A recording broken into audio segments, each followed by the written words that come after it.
Alright, so in today's video, I'm going to be reflecting on this past ski season, the 2022-2023 ski season, and I'm going to go through some of my best footage and give them some goofy superlative awards.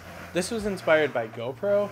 Every year they have their own awards, and I thought to myself, well, I got a bunch of good footage and had an awesome ski season, so why don't I take a minute and reflect on that season that I had, and we'll go through the clips and look at some of the best footage from the season. I thought this would be a fun little exercise. And also there's a lot of new faces around here. So thank you to all of you who have been enjoying my content all season. And for the new faces, this is a nice little recap of what I was up to. So let's jump right into it. So the first one is a softball. This is the first ski of the season. And this obviously goes to Buffalo Ski Center. So if you're like me, you live in Western New York, there's not a whole lot to get excited about in terms of being a Western New Yorker, but this is one of those things. Every once in a while, Western New York gets absolutely bombed with lake effect. So this was right in the middle of the West Coast getting bombed. So the stoke was high, brand new skis. Got a bunch of new gear for the season and was really hyped to get out there, and feel really lucky that that my first turns of the season happened to be like real natural snow. That's pretty rare for Western New York, and yeah, it was awesome. I don't know why I dropped my hat, so had to go pick it up, but yeah, really good time. Snow was really good. I was really excited just because there was fresh snow and we were back skiing again. So this was November 20th, for anyone who was wondering. And the interesting part is that when I left my house in the morning, there was literally a trace of snow, and we drove an hour west of us to Buffalo, and there was all this powder. So that was just a really special morning. Did not expect to have such amazing conditions for my first adventure of the season, and I feel like that kind of foreshadowed the rest of the season. Like, I got super lucky this year with conditions and timing and everything, so I was able to knock off most of the objectives that I had, and I feel super lucky. So the next award here is the best backcountry ski, and so I wanted to give this out for just like the best objective, really. These terms are kind of ambiguous, but this one in particular meant a lot for me because backcountry skiing in the Adirondacks, I feel like the best is the slide skiing, and this was like my first time setting out to ski a slide and actually skiing it. Like, I had dabbled with slides before, but this one I set out. I knew exactly where I was going, what I wanted to ski, and lucked out with the conditions, and was really happy with it. So snow was pretty hard here, and then it was getting a little softened up by the sun, but like underneath was pretty hard packed. So it was a interesting ski, but I was able to pick up some speed here, and it's just really fun skiing down a slide. So yeah, this was a blast.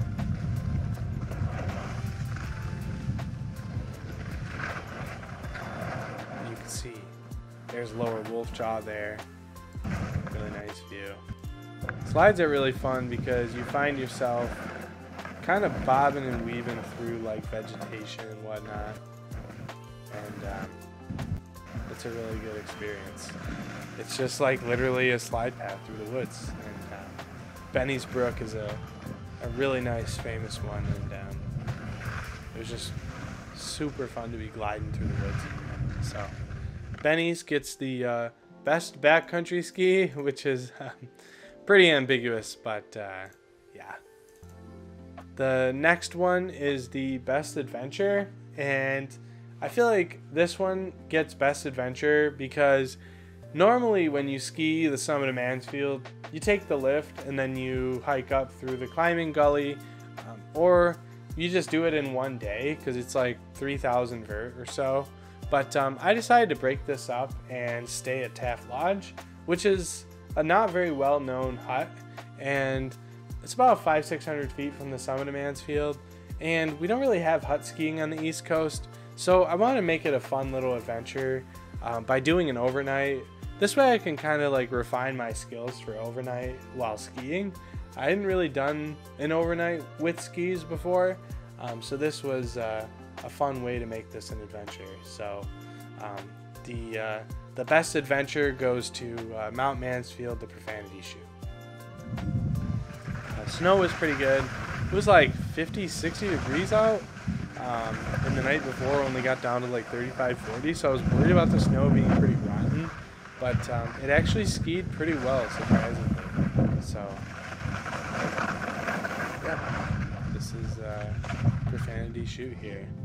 It's a lot less narrow than I thought it was going to be. Definitely a good run, and so that is the best adventure. So the next award is the best powder day, and this goes to the Cog Railway, which is kind of surprising because the Cog is pretty heavily trafficked, but the time I skied it, it had snowed about a foot in the week prior, and the night before there was a wind coming out of the north, so it deposited some snow oh man, that was Cog good. that runs east to west. Yeah, I would almost So it laugh created that. just a absolute field of wind deposited snow, and it was just really nice skiing it because the Cog's basically like a blue run.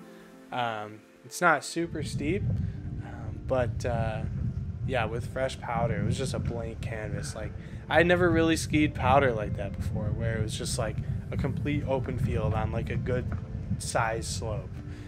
So it was just really fun to link some great turns, and yeah, it was awesome. When I got to the bottom, I looked back up at my tracks, and it just was sweet. It was just perfect asses. So this was a definitely a first for me, skiing like powder like this.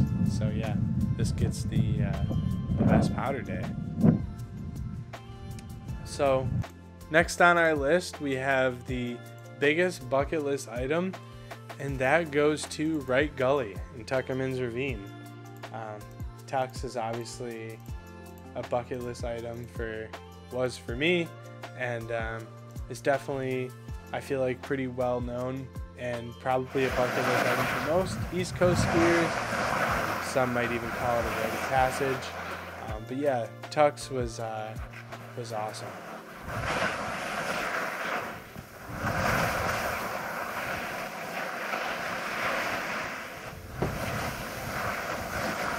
Let's go. Snow's great.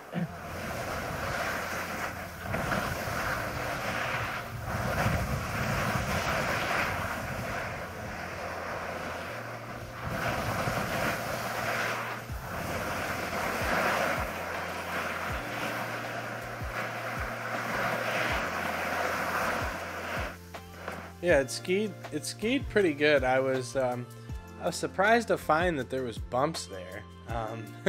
Aside from that, it was pretty soft, but yeah, it was bumped up, so that was surprising.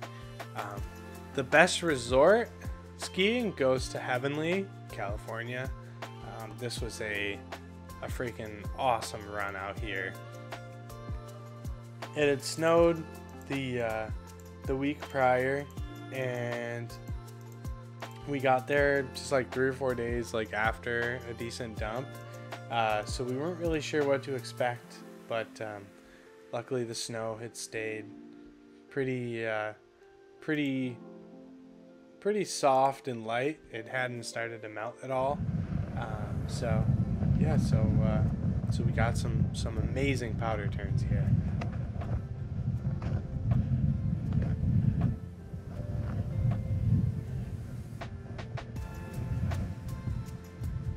And this was like one of those runs that's like etched in your memory. I don't know if you guys have that, but like skiing on this run was like one of those runs that just like etched in my mind. Like I'll never forget that feeling. Like it was so cool. It's just like a different type of snow out there. Like it's just so low density. it's amazing. So that concludes the list of superlatives. I hope you guys enjoyed watching that. I made videos for all of the clips on here, so you can watch the full-length video for all of them except Heavenly. So yeah, I appreciate you guys watching. Again, there's a lot of new faces around here. I appreciate every single one of you. I like to make ski content, so if that's something you're into, I suggest giving me a follow. Over the next couple months here, it's currently May, I plan on making some more of these types of videos. I'm not really sure how they're going to perform because people aren't really interested in ski content over the summer. But if you're into this kind of stuff, then let me know, and I'll keep making them. But otherwise, yeah, I appreciate you watching, and I'll see you guys in the next one. Cheers.